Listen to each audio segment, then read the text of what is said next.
This is Mrs. Dickerson. Today our lesson is going to be a review and some new things on how to locate information that you will need to write your research paper.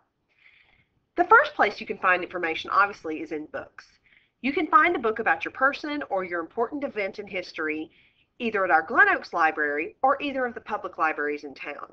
What I want to spend most of our time today on is how to locate and where to find good online information that you can use to help finish your research paper.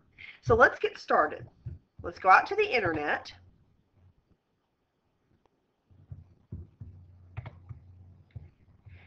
When you log on to the internet at school, it automatically defaults to our McKinney ISD page. If you're at home, you may actually have to type in www.mckinneyisd.net.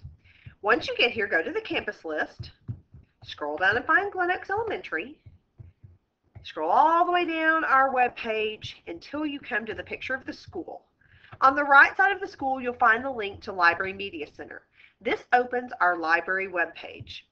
You don't have to wait for the home page to finish buffering to load if you don't want to. You can come right over here and click on the side tab that says Research Links, and it will take you where you need to go. Once you get to Research Links, one of the things I wanted to point out is that right now I actually have two separate links for Britannica Online and EBSCO. I just realized I needed to fix that. I don't think that EBSCO one actually takes you where you need to go. But if you click on the Britannica Online link, it will take you to both Britannica and EBSCO. What are Britannica Online and EBSCO? They are both online resources that the district pays for us to have access to. Britannica Online is an online encyclopedia that has so much more than just information. It has photos, video clips, maps, all sorts of things. EBSCO also has photos, articles, biographies, encyclopedias, state and country reports, lots and lots of information from both sites.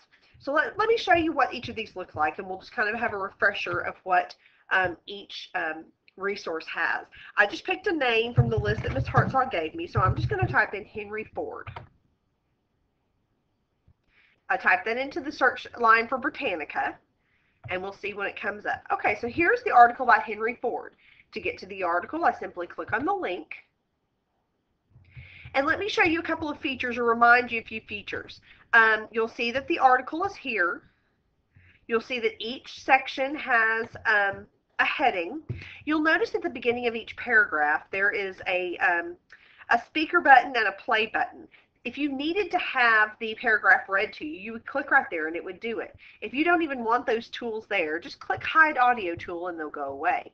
If you need to have it translated into Spanish, simply click the Spanish translator and it will do that for you.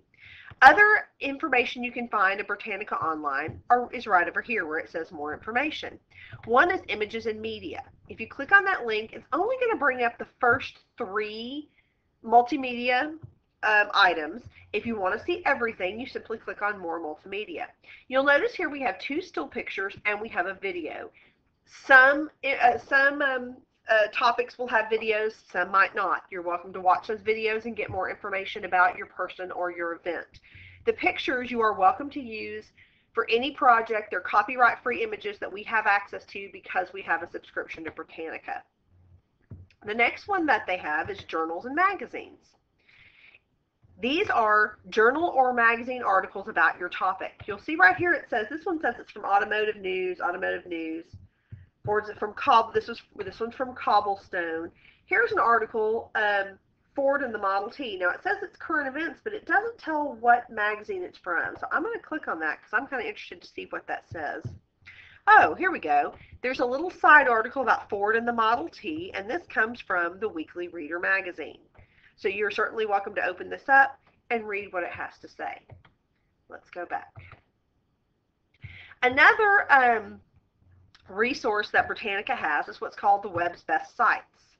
If I click on that, right here, there are, let's see, 6 websites about Henry Ford. Britannica has people who do nothing all day. Their job is to go out and find good, reputable sites to link to their article. So any of these sites would be ones that you could go to get information about this particular person. One other piece that Britannica has that I wanted to kind of share with you is you can print the article. If you want to print the article, instead of just clicking print, if you'll click here, it will put it in a better format for your printer, so you can print the article if you need to. You can email the article to yourself or your parent. It'll just tell who you want to email it to. Or you can also save it to a workspace.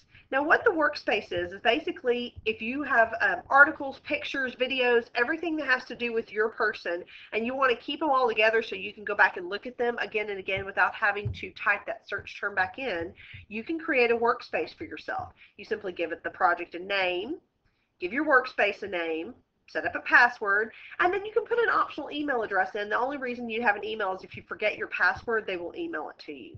You can click save, and then you can save everything to this workspace, and it just makes it easier to go back and find everything that you have found previously for your project. So the workspace is a nice feature.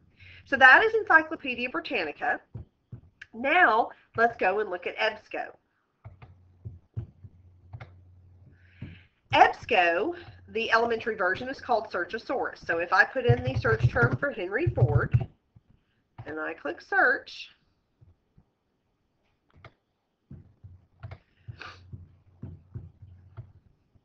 you'll notice that it has magazines, books and encyclopedias, biographies, and pictures. Right now it's showing me all the results, so there's 49 results. If I just wanted to see the pictures, I would click on this button that says Pictures, and it would show me that there are 21 pictures. There again, these pictures are copyright free. You can use them for whatever it is you want to use them for and not have to worry about telling where they came from. If you just wanted to see the biographical information, you'll see that there are two entries of biographical information. Now this is really important. Do you see it says HTML full text? Sometimes it might say PDF full text. If it says full text, that's where you'll want to click, because that means that that whole article is there. If it doesn't say full text, it's just going to give you what's called an abstract of the article. It's going to let you know that that article exists somewhere else, but they don't have all that information here on our site. This is Searchosaurus. Searchosaurus through EBSCO and Britannica are the first two places that you should go when you begin researching, because they are valid, professionally backed information. These are the first two places that you need to go look when you are looking up information. Now, once you have gone to Britannica and EBSCO, from that point, then you'll want to go out on the web. So let me show you some places that I have created to kind of make that easier for you. If you'll go to your grade level curriculum connections, go to 5th grade. If you are doing a person, you will notice right up here under general links, 1, 2, 3, 4, 5, 6, 7, 8 down, there is a link called biography resources. Now this is by no means all the biography resources out there on the web, but these are 8 links that I found that have a lot of different people on them. So there's information about lots of different people, so they are good resources that you can start using. It would be a good place to go once you've gone to Britannica or EBSCO. If you are going to be doing historical events, if you'll scroll down, go back to your Curriculum Connections page and scroll down to the 4th 9 weeks, you'll see a link about important historical events. I have taken each event that was on Ms. Hartzog and Ms. Nettles' list, and I tried to find 3 websites. Some have 2, some have 4, most have 3, that were really good sites. So our next lesson is going to talk about picking good sites, and I'll kind of show you why I picked some of these over others. But I tried to find the best sites for each of these events to kind of give you a good place to look. Now, once you've gone to EBSCO and Britannica, and then you've gone to the links that I provided for either biographies or the historical events, you may still need more information. That's no problem if you do.